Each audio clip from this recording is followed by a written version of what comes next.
Our special story today will be about the history of Basque derbies, our long article, which will be a small guide to the history of the unique football climate of the Basque region, where politics, tradition and football are intertwined, begins. The leaders in this path are Athletic Club, Real Sociedad and Osasuna. Contrary to the known image of Spain, the Basque region attracts attention with its mountainous terrain and rainy climate. More importantly, this region is home to the Basques, one of the oldest indigenous peoples of Europe, who have a very different ethno-cultural structure from their neighbors. Basques, an interesting people, arouse curiosity by speaking a rather isolated language that is unique in the world. This isolation, linked to the mountainous geography and culture of the Basque people, enabled them to assimilate football differently from other tribes. The autonomous Basque region of Spain is the most fertile area in the world for football. Despite highlighting local values and conservatism in football, like no other place, the Basque region has made tremendous progress in this sport. British sailors, and especially workers from Southampton, Portsmouth and Sunderland, who flocked to the ports of Bilbao from the late 19th century onwards, brought with them a new game. The first competition of football, which was initially played only among British workers in the region, was in 1890. This match was played between members of a club called Atletea, founded by British workers. In 1894, the people of Bilbao, who were curious about this interesting game, played a match with British workers. However, neither the Basque team nor the local people watching the match knew the rules. For this reason, the English, who easily crushed the Basque team, were attacked by Basque fans who wanted to enter the field and prevent the harsh English game. As a result of the persuasion efforts of the Basque football players, the nerves calmed down and the English opponents distributed fried chicken after the match as a consolation to the defeated team. This is how the Basques got involved in football. In 1898, 7 Basque football fans in a gym founded Athletic Club. In 1900, Basque students from the upper class returning from England founded the Bilbao Football Club.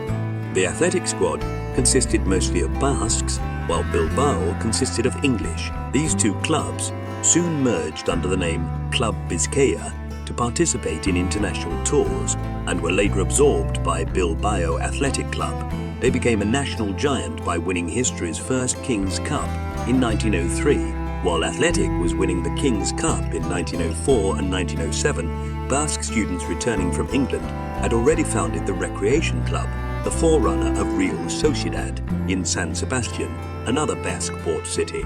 Real Sociedad was founded in 1909 and won the King's Cup in the same year. Football in the Basque region was guided by Sabino Arana's ideals of Basque nationalism. The Arana school of Basque nationalism, which can be grouped around the ideas of separatism, Basque racism, pure Basque, Catholic conservatism and peasantism, had a great impact on Basque football. This ideology, supported by the Basque middle class, which was mostly interested in football instead of the traditional sport of pelota, naturally influenced Athletic and Sociedad. In addition, Arana's Basque Nationalist Party reserved a special place for football and made propaganda in this way. The first impact of Basque nationalism on football was revealed with the famous policy of Athletic. Athletic, which had included English players in its squad until that day in 1911, made a decision as a result of the discomfort of the Real Sociedad team with the presence of English football players in the cup match. With the federation decreeing that only Spanish players would appear in the cup winners Athletic decided to recruit only Basque players for the club, undoubtedly influenced by the ideals of Basque nationalism and greatly influenced by the club's ties to the Basque Nationalist Party. In order to achieve this policy, which is still being softened and maintained, Real Sociedad, which has implemented this policy in the past, as well as Athletic, which has removed its entire player pool from a small area, has established infrastructure systems called cantera and made the Basque lands the most fertile area of football. Real Sociedad was also under the influence of nationalist ideas and announced in a text dated 1914 that among its ideals was the physical and moral advancement of the Basque race. At the end of all this nationalist wave, the Basque national team was established in 1915. By 1928, Basque football was at a completely different level. 4 of the 10 founding teams of La Liga were Basque teams: Athletic Bilbao Real, Union, Real Sociedad and Arimes.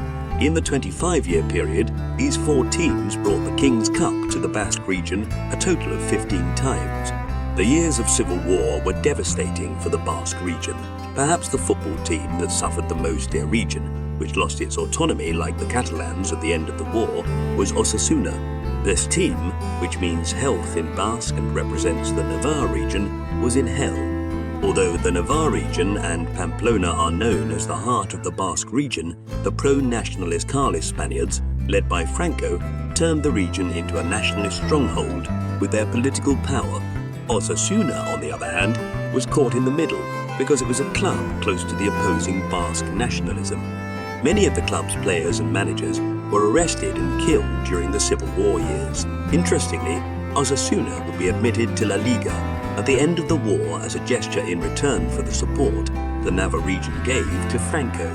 In addition, at the end of the war, all teams in the Basque region, which lost its autonomy, naturally lost their ties with the Basque Nationalist Party and with the Banon Basque. The names of the clubs were changed to Spanish. The Basque national team suspended its activities. Until Franco's death, Basque football was a sleeping giant. Basque nationalism, on the other hand, began to shift from far-right ideas before the war to a far-right ideas before the war to a far-left foundation in the 1960s. In addition, the Basque separatist terrorist organization ETA, known for its assassinations and bomb terrorist acts, was established. After Francisco Franco's death in 1975, Basque derbies were revived and Basque football boomed again. Probably the most remembered Basque derby in history took place on 5 December 1976. Athletic was the guest of Real Sociedad in Atocha.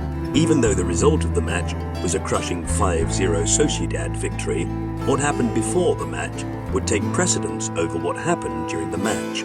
It all started when Sociedad's player Josin de la Hoz Uranga, a radical Basque nationalist, had an idea before the match. According to this idea, Sociedad and Athletic captains perform before the match, which has been prohibited since 1939. Previously, he would attend the ceremony with Ikarina, the official flag of the autonomous Basque region during the Civil War years. Since the sale of the flag was prohibited, Uranga had his sister sew the flag without specifying what purpose he would use it for. His sister would learn the purpose of the flag while watching the game on television. On the day of the match, Uranga somehow hid the flag and smuggled it in during a police search. Uranga, who will not play in the match, gave the flag to his captain Inacio Cortabarria. Uranga then headed the rival Athletics locker room and asked their captain Iribar if he would like to carry the flag before the match. Iribar agreed, but asked for permission to speak to the other players, stating that he would not want to carry the flag in case any player on the team objected. All players at Athletic agreed to carry the flag after consultation. As a result, captains Iribar and Cortabarria stepped onto the field with the Ikarina flag in their hands, with surprised looks. The goal here was just to make the flag legal again, as it was before. Still, fans and players had no idea what was going to happen, but nothing happened. The security forces followed a casual attitude towards the ceremony. However, the event did not receive much coverage in the press due to censorship in the media. However, with the lobbying activities that started as a result of this incident and the transition to democracy in Spain, the flag became legal again a few weeks later. 2 years later, it became the official flag of the Basque region, which regained its autonomous status without Navarre. The clubs returned to their old Basque names, and the Basque national team resumed its activities. The flag unfurled during the derby is still on display in the Real Sociedad Museum today. The 1980s were the golden age of Basque football, having established a squad consisting only of Basque players. Just like their arch-rival Athletic, Real Sociedad won the league with its rival, using only local Basque players for a total of 4 years in a row. Sociedad ended its policy of playing only Basque players with the transfer of John Aldridge in 1989. However, the ban on Spanish players continued for a while longer. The first time a Spaniard played for Real was 2002. While derbies were revived, the atmosphere of the stands was far from the usual images. Sociedad and Athletic fans would sit mixed together at matches and engage in traditional impromptu poetry duels called Bertsolaritza. The relationship between these two arch-rivals could be described as a friendly rivalry. However, the two clubs came into conflict when Athletic acquired 17-year-old star striker Joseba Exexeperia from Sociedad in 1995. During the derby matches, Sociedad fans hurled abuse at Joseba. Another rival of Athletic was Real Madrid. The Franco regime's use of the Real Madrid team, known for its Spanish identity, as a tool to create a common Spanish identity, and of course Athletic's Basque identity, had been the main source of this hostility, as well as sporting rivalry. The other team, Osasuna, had good relations with Real Sociedad due to their common animosity towards Athletic. Osasuna's real enemy was Real Zaragoza from Aragona. These two teams have been enemies since the 1930s due to local rivalry, and grandstand incidents date back to those days. Since the 80s, the incident has evolved into a much more political point. Zaragoza, known for its far-right tribune groups, began to enter into heated rivalries with Osasuna, which, like other Basque teams, evolved from a right-wing Basque nationalist character to a left-wing Basque nationalist character to a left-wing Basque nationalist character over time. When the Osasuna goalkeeper was injured at the end of this competition, the federation declared the match dangerous and took extensive security measures that continue to this day. Deportivo Alavés, another Basque team that relatively kept itself away from all this turmoil, would reach the UEFA Cup final in 2001. Since the mid-2010s, a new and small actor has emerged in Basque football, Eibar. This was the team of the city known for its left-wing tendencies, which was once one of the largest working-class cities in Spain, and whose population had fallen to 25,000 as a result of deindustrialization steps. This team, which entered the league as a result of a campaign, even though it was not wanted to be included in the league at first, because it achieved this with a very small capital when it was promoted to La Liga, left its mark on Basque football in the 2010s, even though it was never known as a giant of Basque derbies.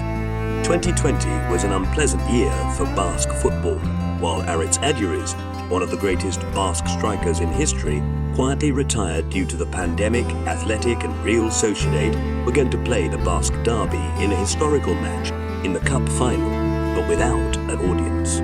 When both clubs objected to this historic match, which would be the scene of the derby and the cup final, being played without spectators, the match was postponed 1 year. However, this was not beneficial, and there was no one in the stadium in the historic final played in 2021. This match resulted in Sociedad's victory. Today, Basque football still maintains its traditional structure, while Athletic, which has never been relegated from La Liga, maintains its strict transfer policy. Sociedad, just like its arch-rival, regularly produces players from a system that resembles a farm established on a fertile land rather than infrastructure. More importantly, since there is not much of an understanding of selling players and making money, especially in Athletic and to a lesser extent in Real Sociedad, most of these players play almost their entire careers only in the Basque club, where they left the infrastructure. Thank you for watching. Don't forget to subscribe to my channel and like the videos.